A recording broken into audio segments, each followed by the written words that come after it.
Limlim dito ngayon. Ayan, rest day na yan. Ayan. Akit muna tayo sa Senpai para magluto. Magluto ko ng chicken curry. Tapos, parang ko inom. Pero baka inom. Kasi nagpapalevel ako sa Mirror. So, ayan. Akit lang tayo. Green na green yung mga puno. Ay, yung bahay nila.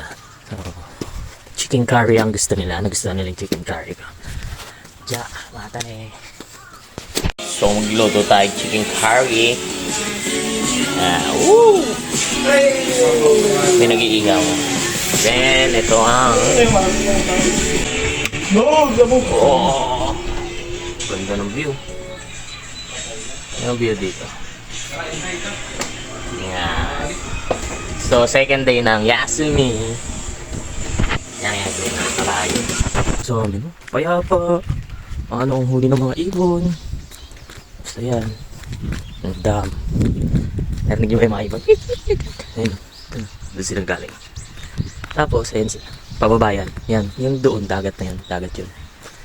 Yan. So, parang palibot kami ng bundok. Yan. Palibot kami ng bundok. Ayan. Yan. Tatakpan nga yung bundok eh. Oh. Tapos dito kami syempre sa Kaisha. Bahay namin hindi Japanese style eh, no? Pero okay lang, maganda naman yung loob. Yun na importante, may kama, CR, kusina. So kukuha lang ako dito ng snacks. Nagluto ko sa taas. Tiyare!